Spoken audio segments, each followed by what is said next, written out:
Anak terkasih, nah sekarang kita masuk ke materi tematik ya, tema 4. Pada topik ini kita sudah membahas ini di tugas cola, yaitu tentang berpikir global, bertindak lokal. Apa sih pesan yang kita dapat atau pesan apa sih yang kita simak dari poster ini? Nah, di sini kan nampak dia bumi.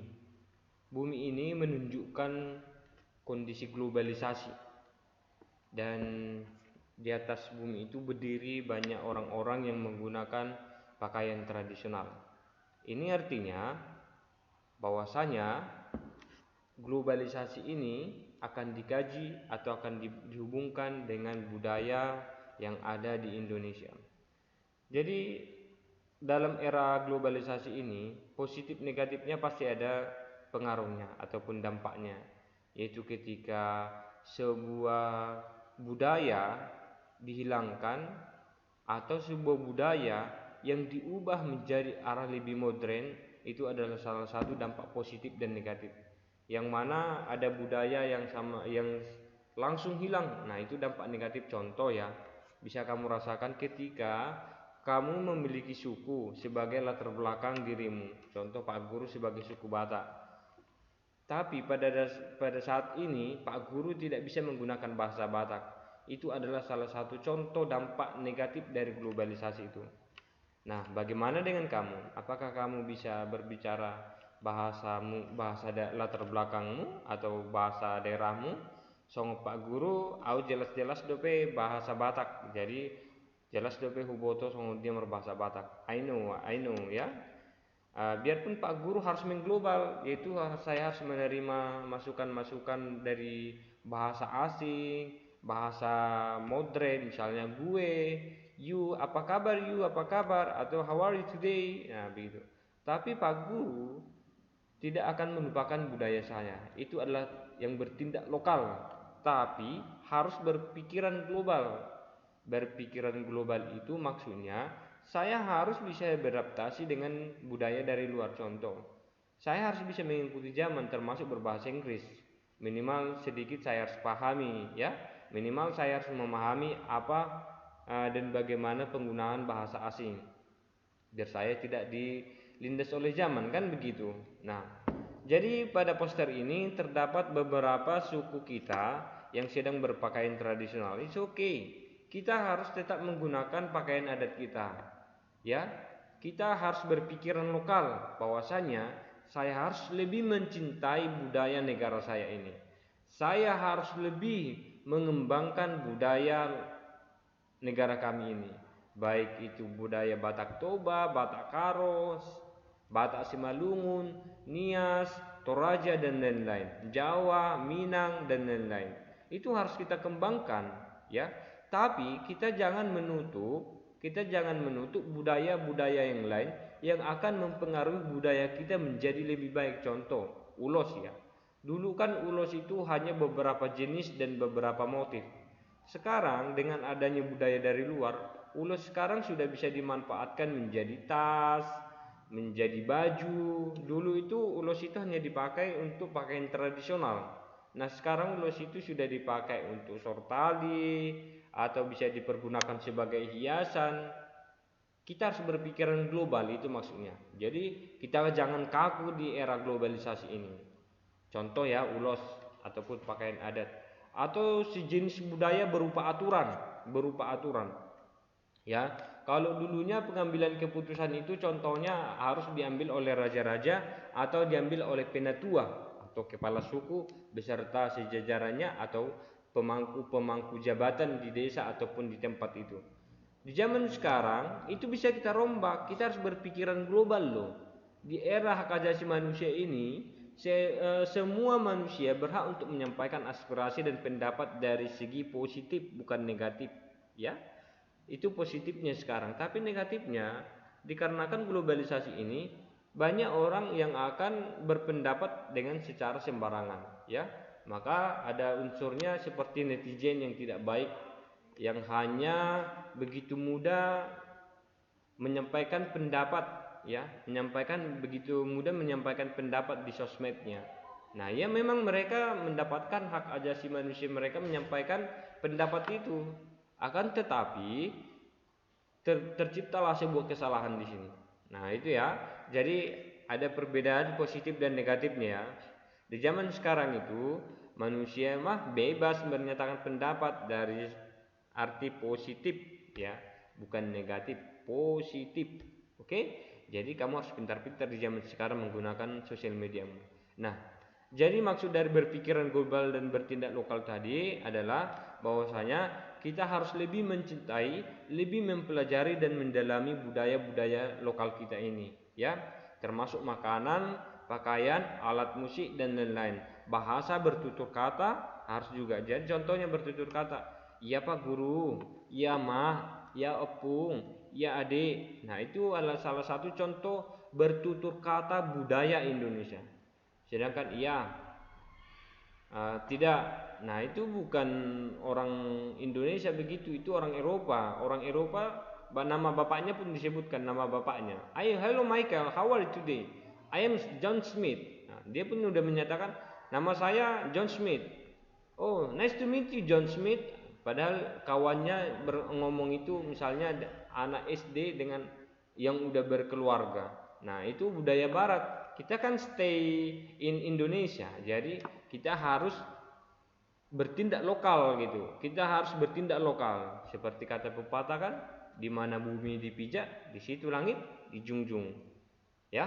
Jadi kalau misalnya kamu tiba-tiba terdampar atau tiba-tiba naik pesawat terus terjun dengan layangan atau dengan parasutmu, tiba-tiba kamu di London atau di Inggris, terus Pak Guru lagi di London, terus Bapak melihatmu di sana, tiba-tiba kamu, maaf Pak, boleh saya bertanya? Oh, saya tahu itu orang Indonesia, kan gitu.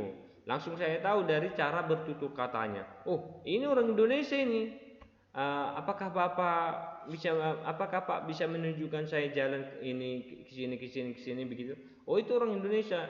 Karena saya tahu orang Indonesia itu memiliki budaya timur atau budaya yang bertutur kata sopan santun. Nah, seperti itu ya. Kalau orang barat tidak.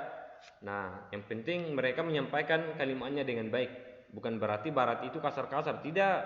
Ya, bukan berarti begitu, tapi mereka menyatakan dan menerima informasi seperlunya. Enggak perlu kamu harus sopan, kamu harus begini, enggak. Itulah budaya mereka.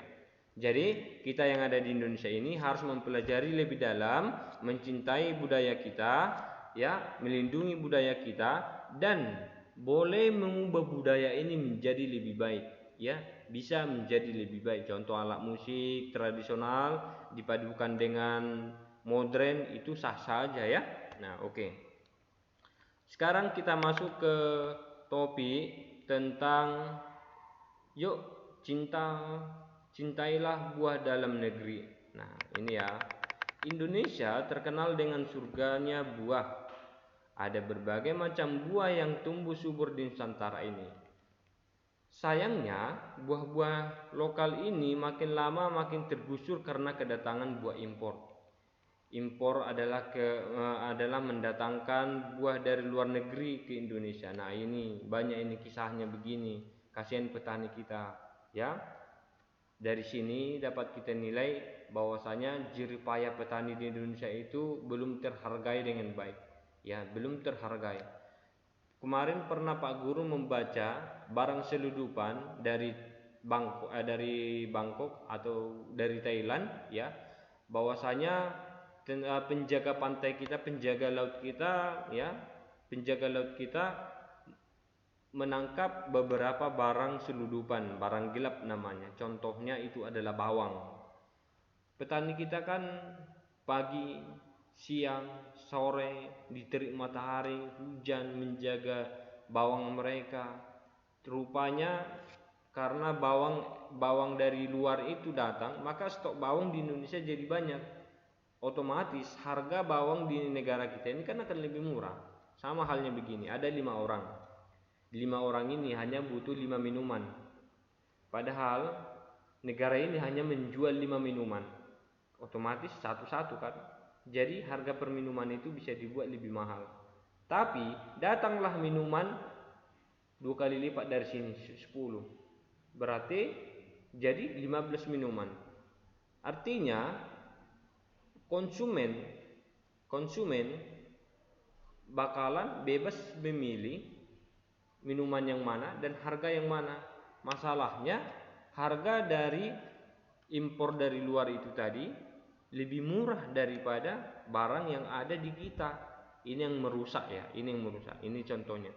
Jadi kita harus mengetahui bahwasanya membeli buah lokal itu lebih baik dan lebih sehat. Ya logikanya kan begitu. Karena buah lokal itu kan baru dipetik dan baru disajikan dan dipasarkan. Sedangkan buah dari luar negeri itu kan dipetik entah beberapa minggu yang lalu dan sampai ke sini kan butuh perjalanan. Nah, butuh waktu gitu. Selama dia di perjalanan nampaknya masih awet. Itu dipertanyakan ya, itu dipertanyakan. Budaya buah lokal 1 hari dengan buah dari luar 1 minggu. 1 hari 1 minggu pastinya ada kejanggalan kan? Padahal semuanya sama-sama bersumber dari tanah kan begitu. Baik, Bapak lanjut membaca. Tentu saja buah yang didatangkan dari luar negeri itu menjadi lebih murah. Nah, ini yang merusak. Jadi banyak nanti petani-petani kita yang akan menderita karena ini. Ya, menderita karena ini, karena harga murah ini. Nah, otomatis kalau misalnya modal membuat bawang tadi sudah habis 3 juta, padahal setelah dia menjual bawangnya harganya 3,5, siapa yang mau gajinya 1 bulan 500.000 dan mati-matian mencangkul? Kan nggak ada yang mau. Tapi mau nggak mau pun diusahakan, tapi kasihan mereka. Nah, seperti itu ya. Itu dampak yang sangat dirasakan oleh para petani. Ya, menjadi lebih murah di sini karena buah tersebut didatangkan dalam jumlah yang besar. Ya, karena jumlah yang besar didapat, buah lokal kalah dalam persaingan. Nah, ini kalahlah persaingan, ya, kalah dalam persaingan. Terus di sini kita bahas jangan lupa pasar tradisional. Terkadang banyak sifat manusia yang kurang pas kalau menurut Pak Guru. Kurang pasnya di sini. Ketika kita belanja ke pinggiran jalan, ke pajak, kita ada istilah tawar-menawar. Berapa cabenya, Bu? 3.000. 1.500 lah. Janganlah, Bu, aku ngambil sedikit aja nya. 3.000 lah ya, Bu. Ya udahlah 2.000 lah ya, kalau enggak aku beli gitu. Mau tidak mau penjual pun merasa sedih dan memberikannya kan. Dibungkus, makasih ya, Bu. Udah gitu dibilang pun makasih ya, Bu. Padahal kalau kita pergi ke mall, ke swalayan, itu sudah tertera harganya, mahal. Tambah lagi pajak. No komplain. Nah, memang salah satu yang membuat ini adalah bentuk pelayanannya, kebersihannya ataupun sejenisnya. Tapi kan pasar tradisional kita sudah banyak rehabilitasi ataupun diperbaiki sedemikian mungkin supaya tidak jorok dan buah-buah yang di sana dan makanan di sana pun supaya bersih. Sudah banyak itu diberdayakan oleh pemerintah. Artinya sekarang watak yang dimiliki oleh masyarakat Indonesia ini harus lebih menghargai pasar tradisional daripada pasar modern. Boleh menghargai ya, boleh juga memakai. Tapi kita harus mengingat bahwasanya sesama kita yang sangat membutuhkan juga butuh kita bantu. Karena yang dipajak-pajak sana itu bukan orang-orang jutawan atau bukan orang-orang miliaran ya kan, milioner ya kan gitu kan. Nah, oke. Biarpun ada yang memang ekonominya cukup, tidak semua di sana cukup ya apanya kan ekonominya. Ada modalnya sedikit. Nah, jadi kalau kita pergi ke pasar tradisional itu sudah membantu sesama kita yang kurang mampu ya. Nah, di sini Bapak baca dulu. Hai kawan-kawan di seluruh Indonesia, dalam artikel ini kita akan membahas seputar pasar tradisional. Kita tidak boleh melupakan pasar tradisional dalam maraknya era globalisasi. Ya, apalagi di era shopping online ini kan. Shopping online, semua bisa online. Grab, GrabFood, apapun misalnya dari Lazada, Shopee, Blibli dan lain-lain. Ya. Seperti contoh, kita lebih senang berbelanja ke supermarket. Nah, itu pergi ke mall, padahal sudah kena pajak harga kita itu kan. Tapi dengan senangnya kita membeli dan tidak apa-apa. Itu wajar-wajar sah dan itu sah-sah kita membeli sesuatu di supermarket. dan di mall, ya itu sah-sah ya. Tapi kalau menurut saya apalagi dengan yang berhubungan dengan kebutuhan sehari-hari, kalau misalnya kita membeli sesuatu di pajak, tidak usahlah tawar menawar. Kalau harganya masih relatif cukup, ya kita bayarkan saja. Kalau misalnya hanya selisih 2.000 atau apa, jangan bersungut-sungut kita, ya. Nah, sumber daya alamnya. Dulu hanya ada 2 pasar tradisional yang telah diperjualbelikan berbagai barang, sehingga pasar tradisional merupakan warisan budaya leluhur kita terdahulu. Ya, betul. Mungkin pasar tradisional sudah ada sebelum masa penjajahan di Indonesia. Ya, betul, ya. Pada zaman dahulu kegiatan ekonomi manusia kan barter. Nah, ini barter itu ada tempatnya. Disitulah berkembang menjadi pasar tradisional kan. Banyak kapal-kapal asing berlayar ke Indonesia karena ingin membeli rempah-rempah yang ingin menjual pasar-pasar tradisional, barang-barang dari pasar tradisional.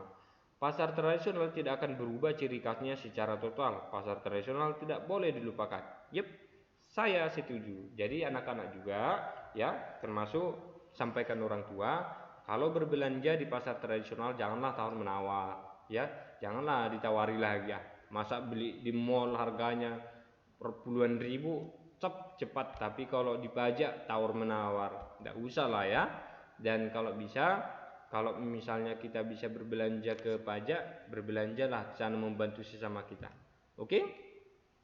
Baik, sekarang kita lanjut ke topik kita tentang mari gunakan produksi dalam negeri. Nah, setelah tadi kita mengetahui budaya kita, terus menghargai petani kita dengan membeli buah lokal tadi, dan juga kita membelinya di pasar tradisional yang pastinya pasar yang bersih ya, pasar yang bersih. Semoga lah kalau ada pasar-pasar tradisional di Medan ini yang kurang bersih, semoga cepat dibangun, dibuat lantainya dan bersih ya. Nah, sekarang kita masuk ke mari gunakan produksi dalam negeri.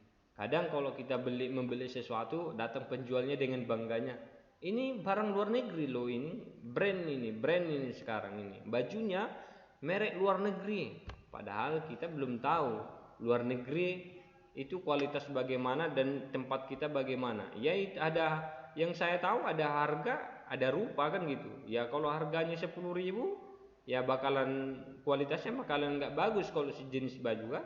Tapi kalau udah harganya mahal, mau produk manapun ya pasti kualitasnya bagus kan begitu. Tapi dengan begitu pun stigma atau pemikiran masyarakat kita harus kita rubah ya.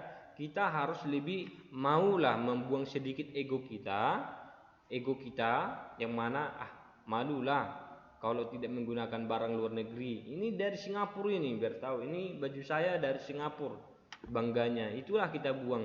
Sepatu saya ini merek apa ini, dari Thailand ini, mantap ini. Tidak usah lah, kita buang saja dulu egonya. Yang penting produk kita yang kita beli kan produk lokal yang berkualitas lah. Jangan pula kaleng-kaleng ya, macam mana kan gitu kan.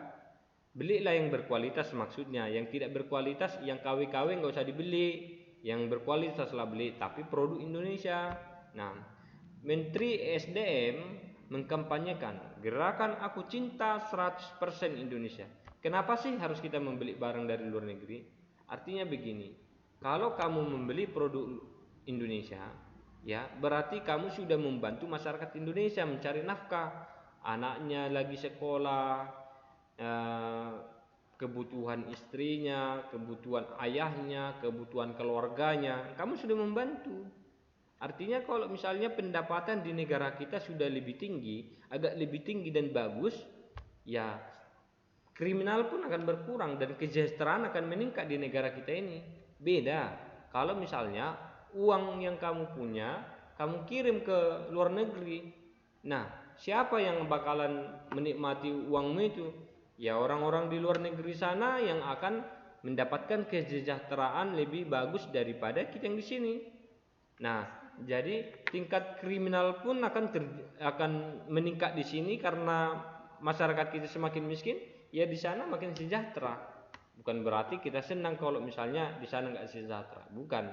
Tapi sebagai bertindak lokal, berpikiran global, kita boleh lakukan ini, ya. Kita boleh lakukan ini. Semakin kamu membeli produk Indonesia, semakin kamu membantu negara ini. Misalnya Pak Guru punya perusahaan, berarti produk Indonesia. Cintalah produk Indonesia katanya. Berarti saya harus mempekerjakan orang. Kalau misalnya kalian semua membeli produk saya akan menambahkan karyawan. Artinya ketika saya menambahkan karyawan, bakalan banyak lagi masyarakat Indonesia yang akan makan, yang ku kasih makan. Apalagi semakin banyak lagi untungku setelah kalian membeli produk saya. Saya tambahkan lagi gaji-gaji orang masyarakat yang bekerja di saya. Ya logikanya kan begitu. Makanya Menteri SDM mengkampanyekan gerakan Aku Cinta 100% Indonesia itu sudah mengglobal. Itu sudah mencakup semuanya. Begitu ya. Baik, kita lanjut. Next, gerakan Cinta Indonesia memiliki arti yang sangat strategis katanya. Tidak hanya menghadapi tantangan krisis ekonomi global seperti tadi yang Pak Guru bilang tadi, kalau semakin sedikit pendapatan negara-negara kita ini atau masyarakat kita ini kan berarti banyak kemiskinan jadinya kan. Atau kalau misalnya tadi Pak Guru nggak ada yang beli produk Pak Guru, ya otomatis ku PHK lah karyawanku kan, ku pecat lah mereka jadinya kan. Itu ya. Tapi juga membangun kemandirian bangsa di bidang ekonomi. Ya betul. Jadi kalau misalnya kalian membeli produk saya sebagai produk lokal atau produk Indonesia, saya akan membangun cabang, mengajari orang-orang, ayo buka ini, terus mempekerjakan orang, kan lebih mandiri lagi jadinya kan. Nah, gerakan itu bukan hanya menjadi kampanye biasa, tapi menjadi gerakan bersama. Kamu, Pak Guru, ayah, ibu, sekeluarga kita dan masyarakat kita. Kampanye bersama tidak bersifat statis dan bukan kebijaksanaan proteksional karena tidak termasuk kebijakan tarif. Nah, ini bukan masalah tentang tarif, ya kan? Yang penting yang seperti Pak Guru bilang tadi, ya jangan beli yang KW biar nggak kecewa. Produk luar negeri pun banyak KW itu. Ya kalau kamu beli yang KW ya bakalan nggak bagus juga kan dari luar negeri. Padahal kalau kamu beli yang asli dimanapun dan dari manapun yang namanya asli itu pasti lebih bagus. Ya. Lanjut. Potensi pasar dalam negeri sangat besar dengan jumlah penduduk 230 juta dulu ya dan hampir 50% sekarang terupdate kita belum search ya. Terdiri dari penduduk berusia di bawah 29 tahun, berarti masih produktif ini. Masih produktif, masih bekerja keras. Harus dimanfaatkan secara optimal melalui gerakan ini. Jadi kalau misalnya tadi Pak Guru kalian beli produk-produk Pak Guru, ya anak muda yang tamat SMA, yang lagi kuliah saya pekerjakan, yang sudah tamat kuliah saya pekerjakan. Saya jadikan mereka di tempat yang strategis yang tamatan sarjana yang sesuai dengan level dan skill yang mereka miliki kan begitu. Ya. Semua pihak diharapkan lebih memprioritaskan penggunaan produk dalam negeri ya, sehingga kemandirian bangsa dapat terbangun. Itu kampanyenya. Program kampanye Cinta Indonesia bertujuan untuk meningkatkan apresiasi masyarakat terhadap produk dan barang dan jasa dalam negeri. Ya, betul. Serta meningkatkan cinta Indonesia di mata internasional. Diharapkan dengan dicanangkannya gerakan ini, pasar produk dalam negeri bisa dimeningkatkan sehingga tekanan terhadap sektor industri bisa dikurangi dan gejala pengurangan tenaga pekerjaan dapat dihindari. Jadi pengangguran gak ada lagi, meningkatlah jadinya kan meningkat ya. Artinya kalau misalnya orang pengangguran skillnya bakalan menghilang. Ya iyalah contohnya Pak Guru 10 tahun gak pernah mengajar. Otomatis apa yang ada di pikiran Pak Guru dan bagaimana saya memiliki habits atau kebiasaan mengajar bakalan hilang. Skill saya akan hilang. Tapi kalau saya semakin bekerja, semakin bekerja, saya pun semakin terlatih. Jadi semakin banyak pengangguran, negara ini pun semakin bodoh. Tapi kalau kita semakin banyak bekerja, menghasilkan, menciptakan, negara ini semakin bagus kan begitu. Oke. Nah, sekarang ini nanti tugas berikutnya yang akan kamu kerjakan ya, yaitu berdasarkan teks yang telah kamu baca dan sudah kamu dengar dari Pak Guru, Ini disuruh berdiskusi dalam hati lah. Kalau mau kamu tanya orang tua atau siapa yang ada di sekitarmu boleh ya. Yaitu berpikiran global, bertindak lokal. Nah, tadi Pak Guru sudah jelaskan sebenarnya. Apa sih contohnya? Apa sih sikapnya? Ini tadi sudah ya contoh-contohnya tadi. Bukan contohnya gimana, Pak Guru sudah jelaskan tadi kan. Misalnya nih contohnya, ya kita harus belajar bahasa daerah kita sendiri, kan gitu. Mempelajari bahasa asing pun boleh, tapi jangan lupa bertindak lokal, yaitu menguasai bahasa budaya sendiri. Bahasa Batak, Nias, Jawa, Minang ataupun yang lain. Bukan contohnya, ya itulah.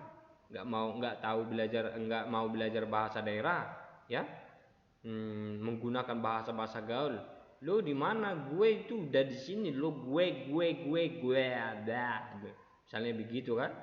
Terus dampaknya bagaimana? Ya dampaknya ya kalau misalnya kamu melakukan yang positif, bahwasanya budaya kita akan terjaga.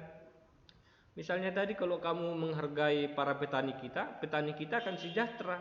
Kalau mereka sejahtera, mereka akan bersemangat lagi mencangkul.